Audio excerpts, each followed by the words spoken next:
Right, it is 2 o'clock, so I think we will get started. So this is Kim Grilling here from E4D. I'm the Research and Policy Director here. I'm here with Emma, also our Communications and Outreach Coordinator. I'm really excited today to host you for our new misinformation webinar on covering misinformation. So some of you may have tuned into our last webinar on misinformation a couple of weeks ago. And we're really excited for a follow-up to that misinformation webinar today with our friends from BuzzFeed. So we are super excited to have Jane Lytvynenko today with us here today. So she is a journalist with BuzzFeed News, covering misinformation online. Her work is investigating the spread of fake news, digital deception, and the rise of hyperpartisanship online. Jane has written a lot about illegal online drug sales, cryptocurrency scams, and has uncovered networks of fake accounts using social media to dupe users to profit from online ecosystems. Her work has appeared in Maclean's, CBC News, and Canadaland, where she has worked as a media reporter and editor. So we're super excited to hear from Jane today. But before we get started, I'm going to pass it off to Emma really quickly because she's going to tell us a little bit about a campaign we're launching today in line with misinformation, and then we will get started. Yeah, so Emma here. Before we get rolling,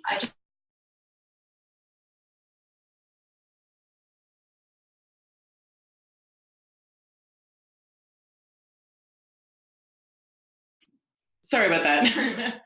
We lost our sound for a second. Okay, so today we are launching our Truth Pledge campaign.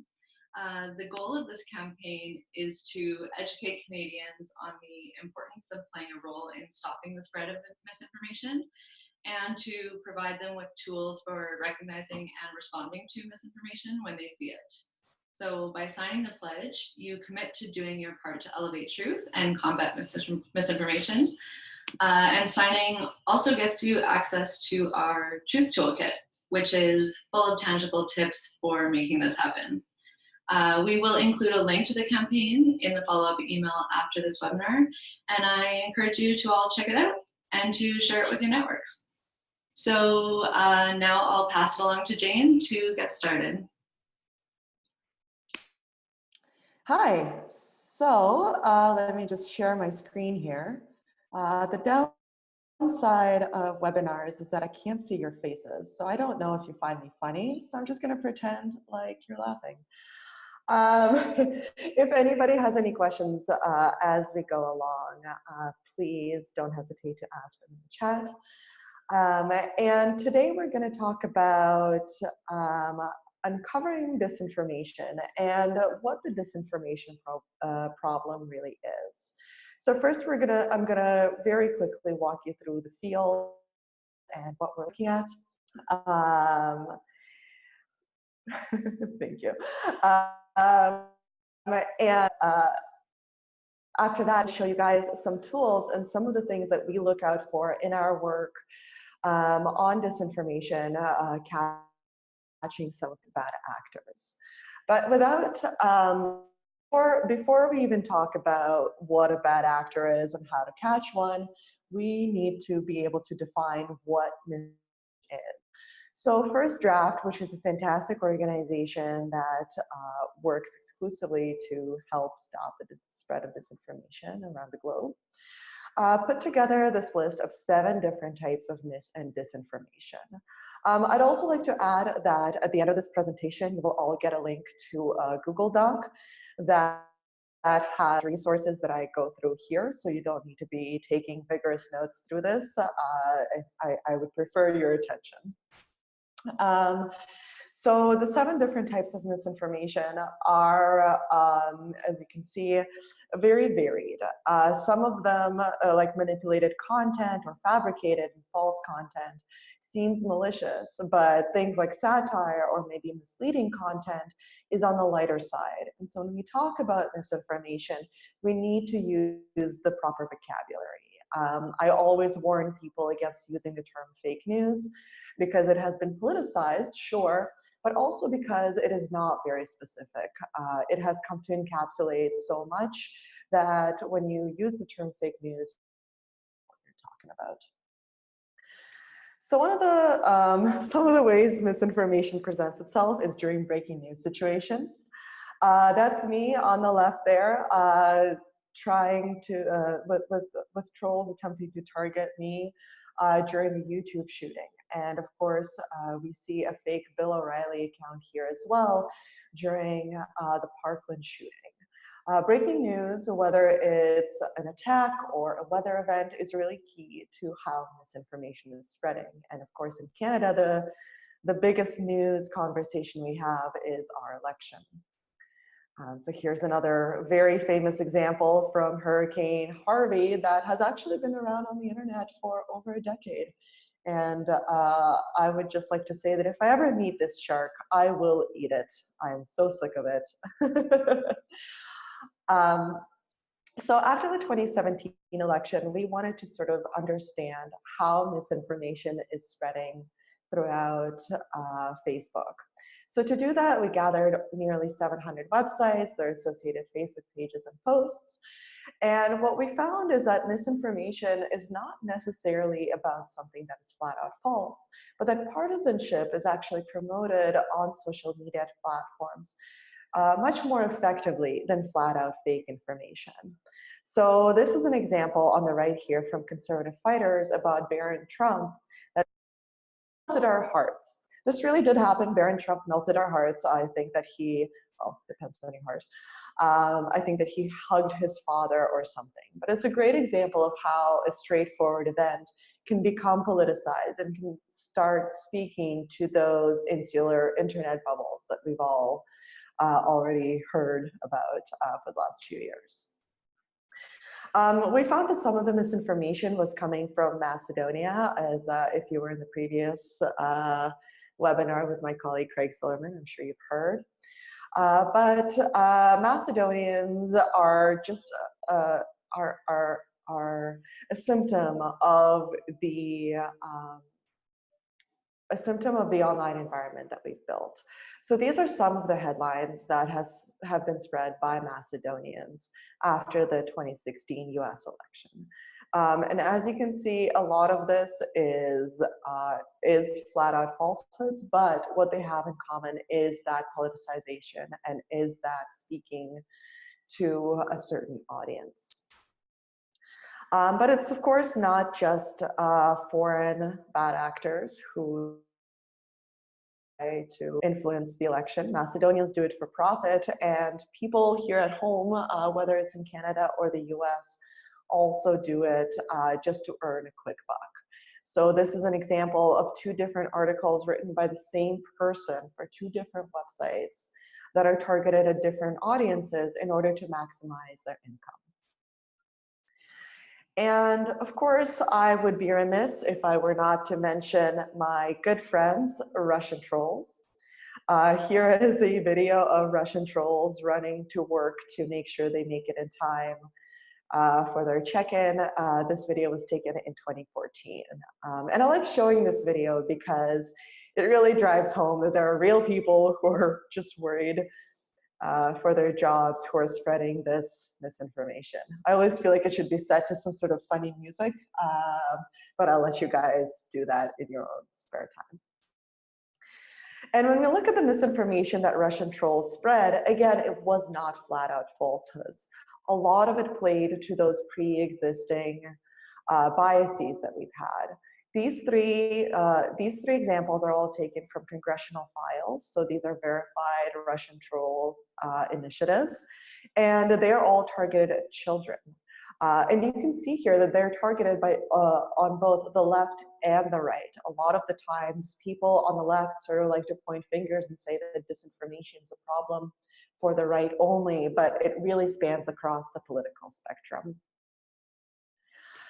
And of course, it's not just Russia that's doing it. According to the Oxford Internet Institute, the number of countries that have troll farms, whether internal or external facing, has nearly doubled over the last year. So in 2017, we had about 28 countries who had troll farms. In 2018, according to this study, there were 48 countries, and here are the countries that they found to have troll farms. So just before we get into the examples and really into the nitty-gritty and the our hands dirty with this. It's really important to drive the point that disinformation is designed to polarize, whether it's the IRA, its domestic actors, or anybody else.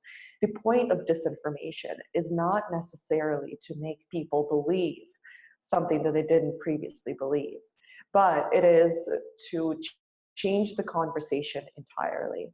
And as we can see, these are once again numbers from the Oxford Internet Institute. That plan is working. So they've measured engagements on junk news websites between 2015 and 2017. And as you can see, the engagement in 2017, especially the likes, if you look at that column, is tenfold. So this is the type of stuff that we should be looking out for when we ourselves look at disinformation. So while flat out falsehoods are important, it is that control of the narrative that bad actors are seeking to get. So a little bit on how we investigate. We take everything on the internet seriously. And that means for us applying traditional reporting techniques and new reporting techniques, new tools, to really get a sense of how this landscape has developed and has changed over the last few years. And I want to also stress that here at BuzzFeed News, we take the approach that everybody should be able to have these skills. And I think that's why you're here as well. So if this is knowledge that you pass on to your own teams internally, that will lead to a more media literate environment on the internet overall. And I really encourage you guys to do that. So how do we know that we're looking at a bad actor? How do we know when to pause and start digging a little bit further? The first thing we can do is treat every post that we see as a data point. For example, in this tweet, I hope you guys all like, all like cats. And this is a real story, just before everybody freaks out. We look at every data point that we can gather from a post that we are seeing. So in a regular tweet, that means the image that comes with the profile, the username, the handle, if the image contains text, what the image is, what the text is, when it was tweeted, and what the engagement is. As well, you'll see that little arrow on the bottom right there that shows you can actually see who boosted this tweet. And that's important information, especially when looking out for bots.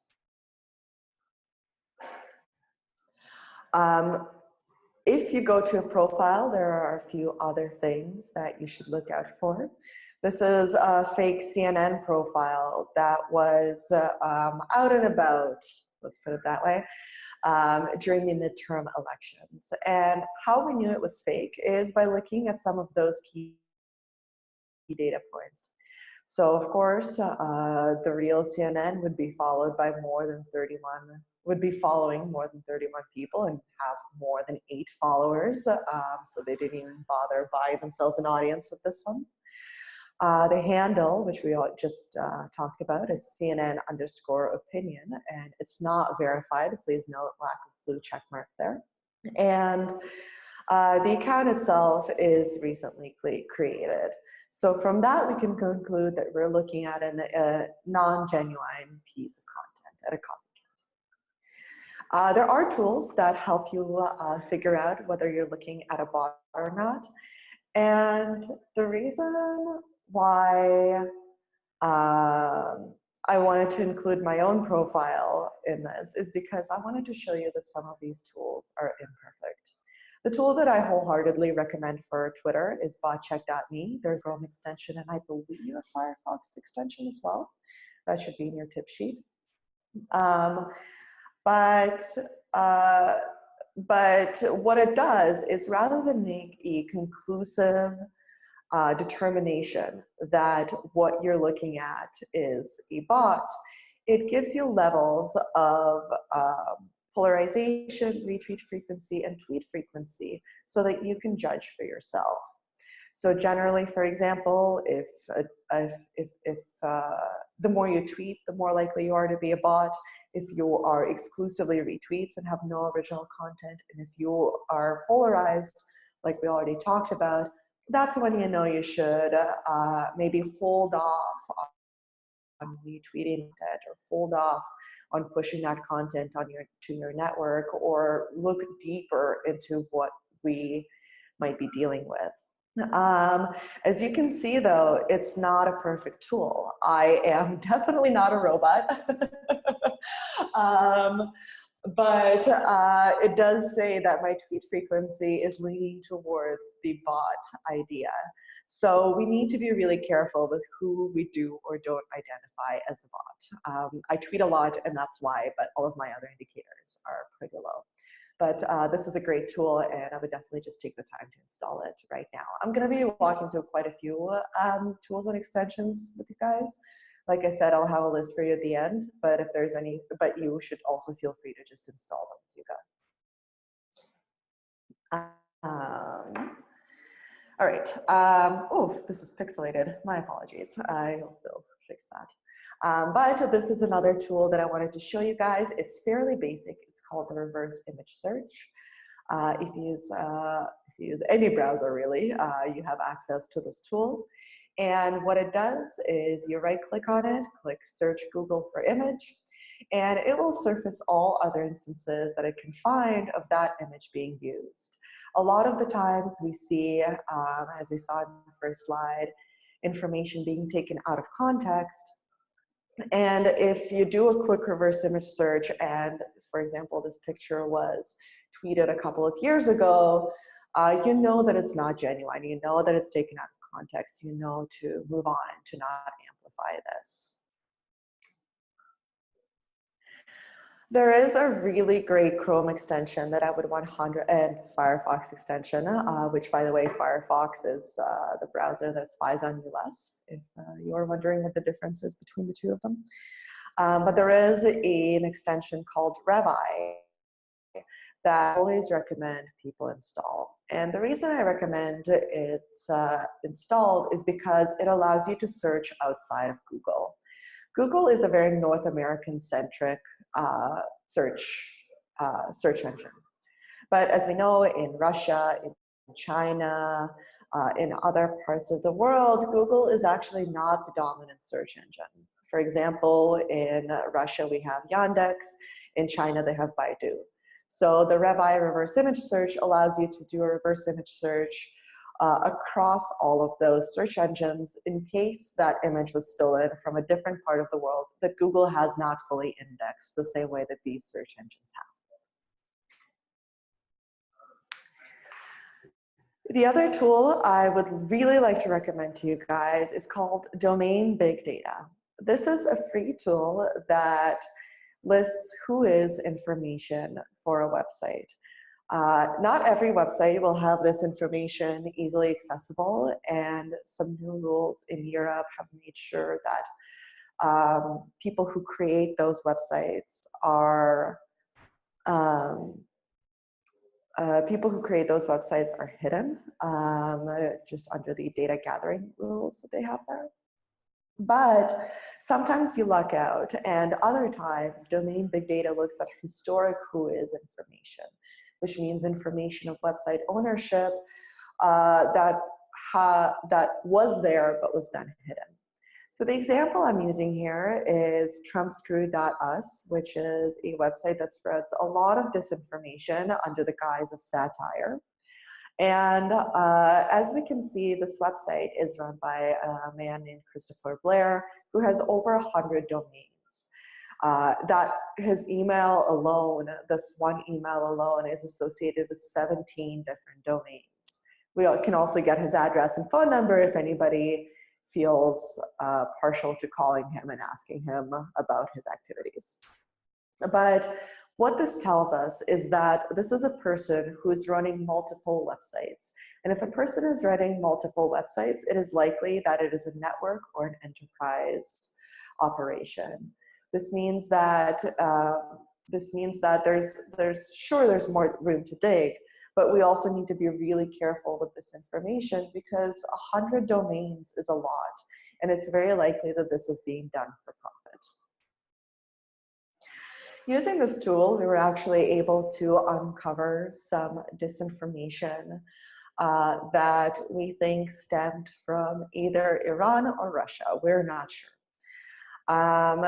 We looked at this one fake news website on The Guardian, as you can see on the left, and that website was incredibly interesting. It was created as a carbon copy of the real Guardian website.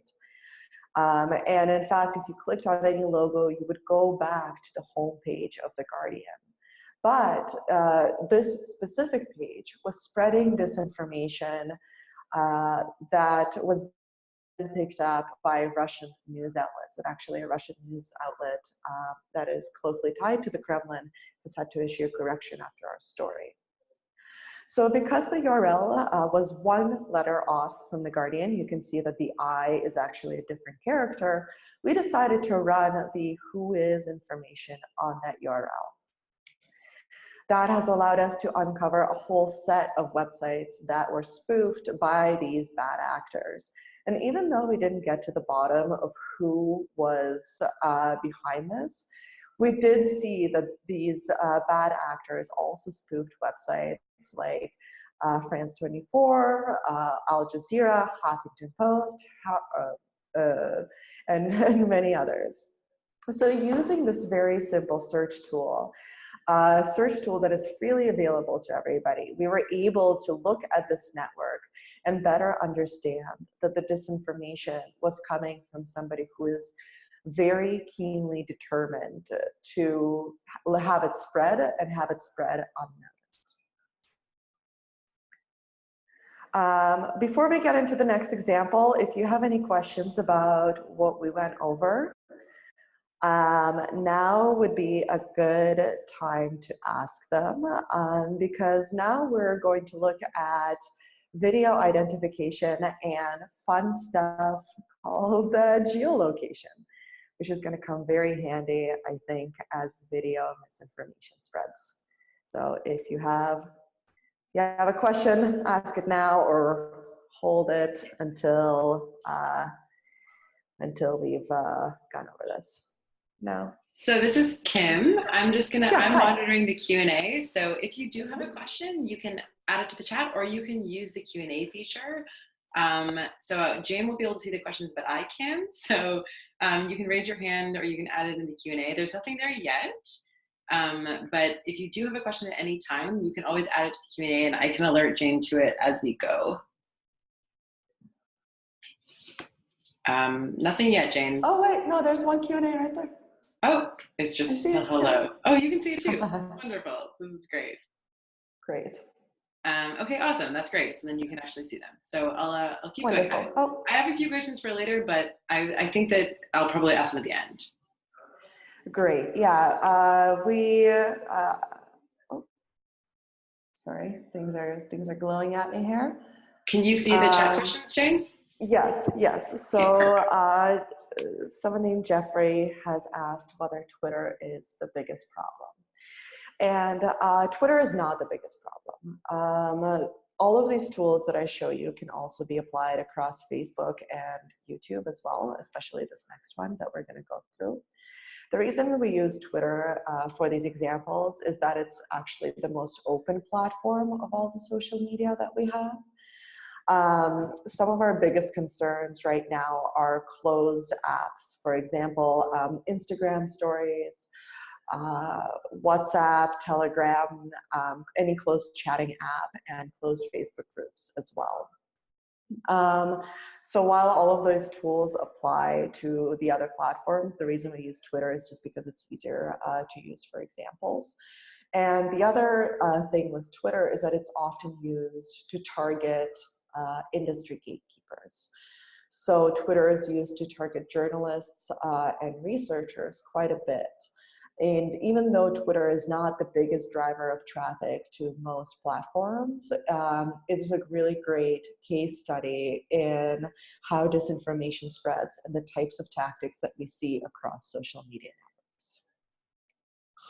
Hope that answers your question. Please follow up if it doesn't. I can't see you nod, but I'm assuming that you're nodding. So that question actually leads us really nicely into this one last complex exercise that I want to work with you guys. Video disinformation has been on a lot of people's minds in this industry. Video disinformation has conversations about video disinformation have really centered a lot on deep fakes, which is algorithmically created fake videos of either politicians or key figures, what have you. But deep fakes are still a fairly sophisticated technology, and that's not necessarily what we should worry about. Oops. One of the things we should worry about is shallow fakes. Shallow fakes are essentially very,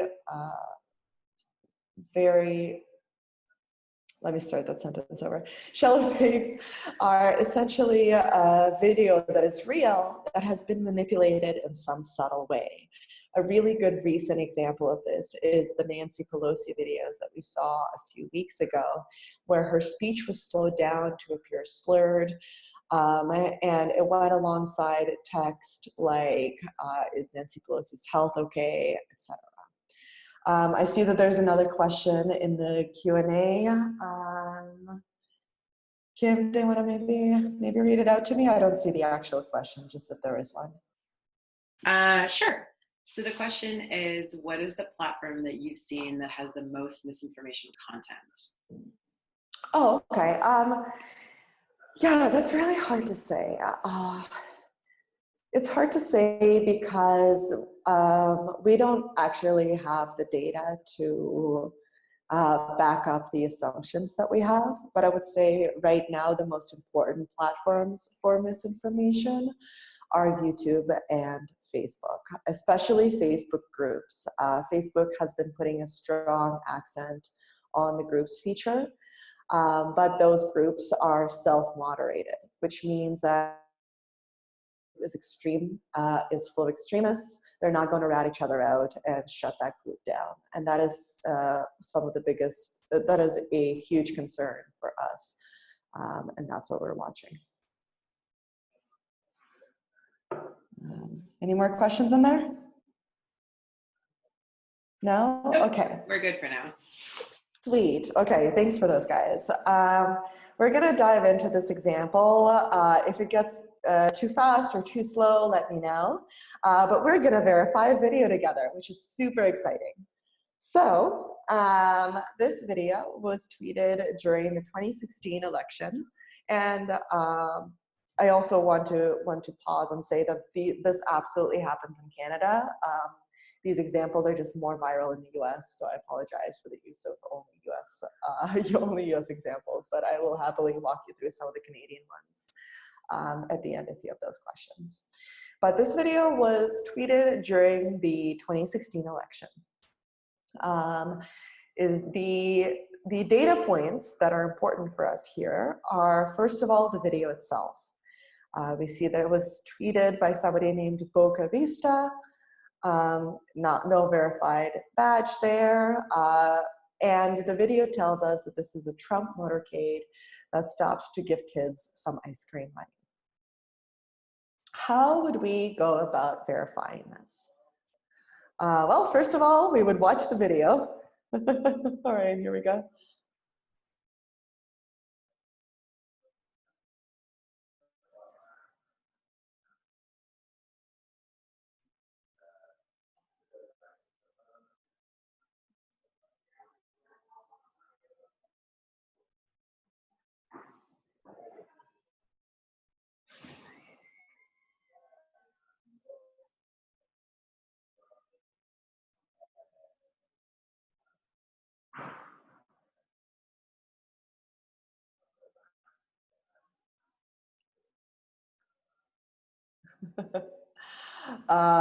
Yeah, sorry. Oops. Sorry for the low frame rate, but I think you guys got the picture, which is Trump is facing some supporters, uh, across a metal fence. As you can see, there are buildings around it, and I really hope that you've noticed some of the other things, videos, like the cars, the buildings, the landscape. So the landscape is really what we're looking at when we're trying to verify video. There is a very excellent industry standard Chrome extension called InVid that will do a reverse image search for you on a video. This should be installed on any browser. It works very easily. You drop the URL or upload the video, and essentially what it will do, you can paste any URL from YouTube, Facebook, Twitter, what have you, in here. And essentially what it will do is it will break down the key frames of a video that it thinks would be used to promote it across social media. So we don't actually have a way of searching the web for other instances of the same video. But just like on YouTube, you see thumbnails,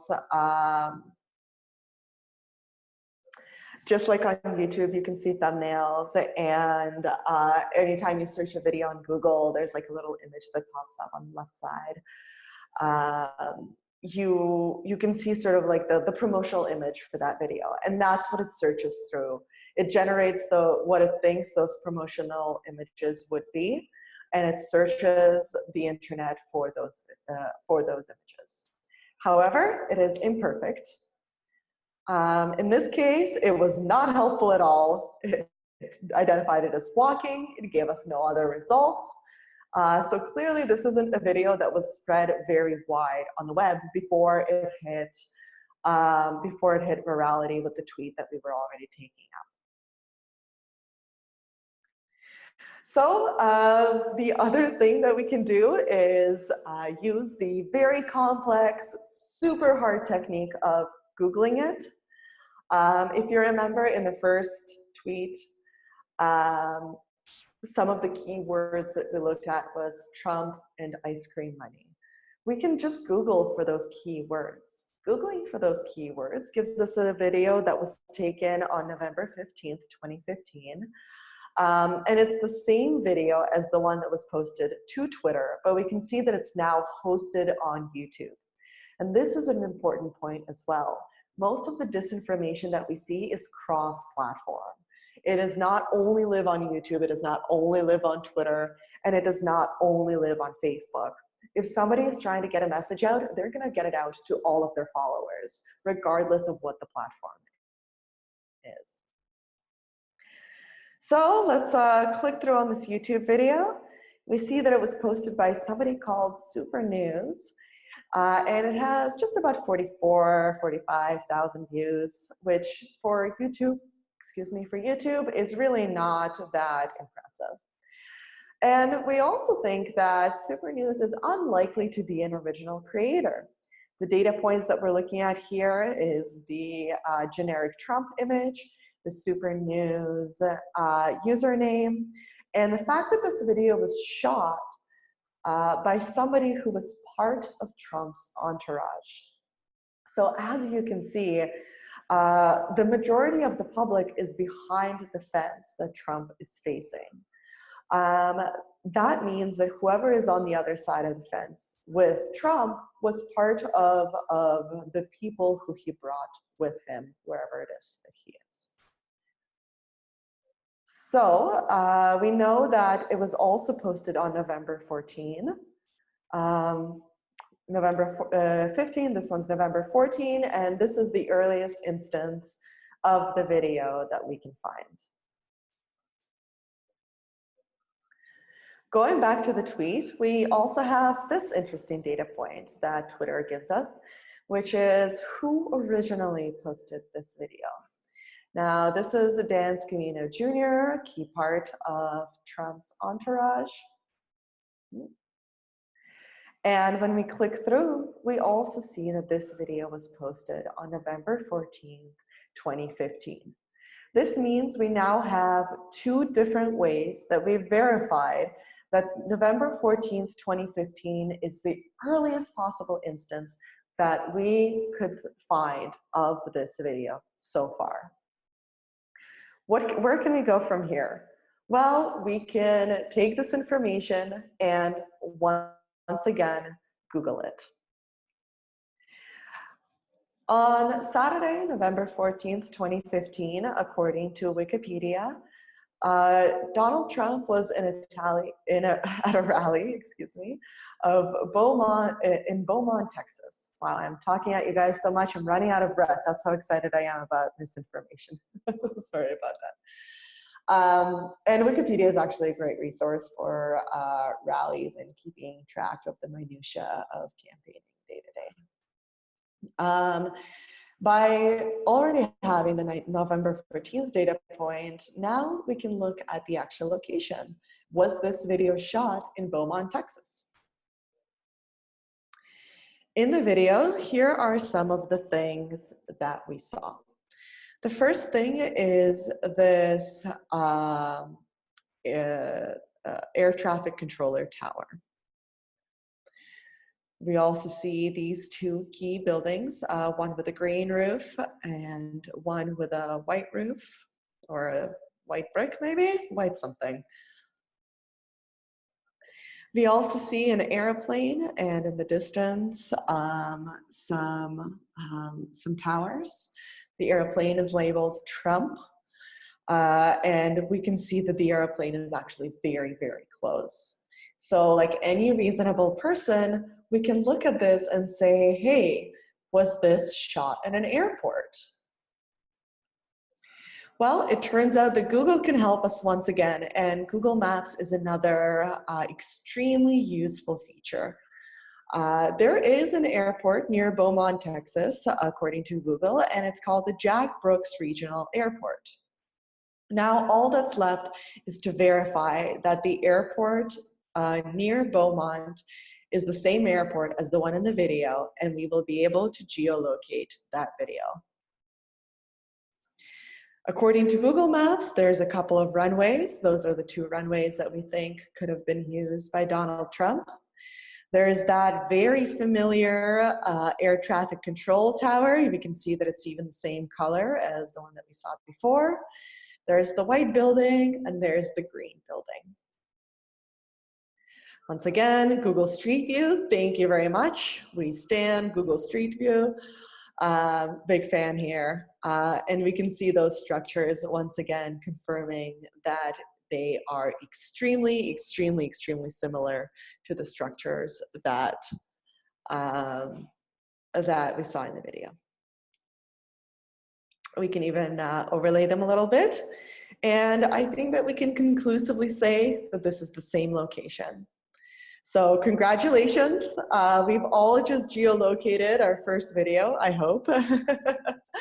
And just to sum it up, really the key to doing all of this was some creative Googling. We latched on to the things that we knew, we latched on to those keywords, and then we followed our curiosity and we followed those unanswered questions down a rabbit hole that essentially answered those questions for us. So that is a real video. That video was not fake.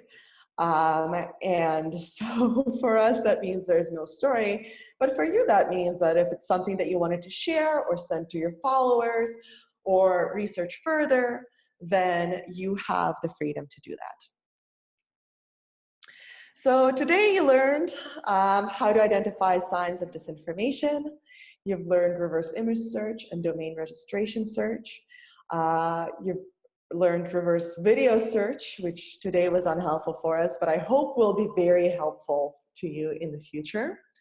Some geolocation basics, as well as some creative Googling. I have prepared the tip sheet for you just so that you have all of these extensions on file. You can follow it at bit.ly bit.ly/evidence for democracy. And there you will find all those Chrome extensions. Please, you are more than welcome to share it. It is just a Google Doc. I keep it constantly updated with new tools, removing ones that are down and putting up the ones that are up. As well, there you will see a link to a list of tools by an organization called Bellingcat. Bellingcat is an organization that uses these online investigations tools to track down essentially war criminals and spies and solve things that nobody else has been able to solve. They're really the gold standard of online investigations. This is something that you want to learn more about or dig further into. I did provide you with that list in that tip sheet. And if you're using that tip sheet and you have some questions, you have comments, you found a new tool and you want to tell me, or you use the tool and it's down and you want to let me know, please don't hesitate to do so. My contact information is in there. It is public. It is there for you to use. I will always make time for people trying to learn this stuff. So that was some of the basics of how we investigate and the types of misinformation we should be looking for. And if you have questions, now is the perfect time to ask them. We have lots of time for questions, and usually people want to know more about what we're dealing with over here, I guess. So Kim here, like I said before, you can either use the chat tool if you want, or you can use the Q&A tool if you have questions for Jane.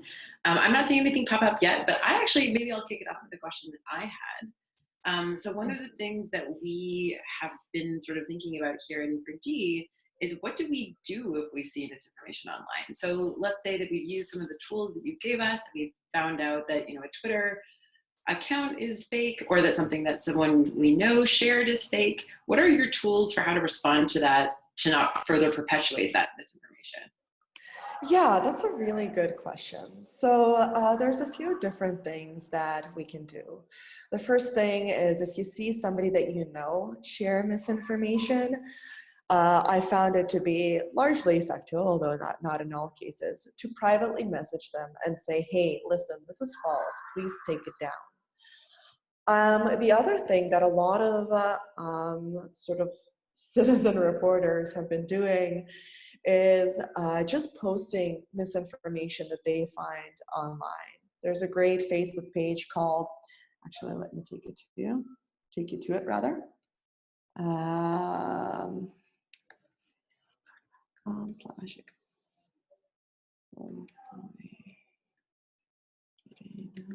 niche. All right. One sec. Right, so there's a really great citizen reporter named Sarah, who runs a Facebook page called Exploiting the Niche. And this Facebook page is dedicated to essentially tracking bots that she's found, tracking misinformation that she's found, and making that public. So the three tools you have available to you are to message somebody privately, to report it to the social media network. A lot of them work with fact checkers now, and to make what you found public. It does work, and I can tell you that reporters like myself are always looking out for citizen journalists, or just people who are wanting to clean up the internet, for story ideas, for anything that we're not seeing. For our team, there's only 2 of us, so we tend to miss a lot. So those are some of the things that you can do. That's great, thanks. So there have been a few questions in the Q&A, so I think I'll go ahead and sort of start asking these. So the first question is, can you talk a little bit about the Canadian landscape, especially have you seen Canadian misinformation on the rise recently? Yeah, absolutely. I think the clearest example of this is Canada Proud. It is a network that started out in Ontario with the Ontario election, and has since taken over, or has since expanded throughout the country. There is a much smaller partisan environment in Canada than there is in the US. And that's because there's just fewer Canadians than there are Americans. And what we're seeing is that rather than those flat out falsehoods rather than saying, Justin Trudeau wore a sock as a tie today. I don't know why that's the example that I thought of, I'm sorry. They are using real information, sometimes for partisan means. So for example, Canada Proud, you can see some of the memes they're spreading, and memes are a very important tool for disinformation. And they take a long time to fact check as well. So these are some of the things that we're seeing here. We also have on the left a page called North 99. They are generally not spreading disinformation, but they do have that partisan bent. So as you can see, unlike North 99, unlike Canada Proud that was targeting the Liberals, North 99 is targeting the Conservatives. So those are just some of the pages that we're watching. That's great. So the next question that we have in the chat is, besides politics, what other fields are common targets for spreading misinformation? Yeah, so outside of politics, breaking news situations, we saw a lot of disinformation surrounding the Toronto ban attack, for example. Shooting situations are certainly a big magnet for disinformation.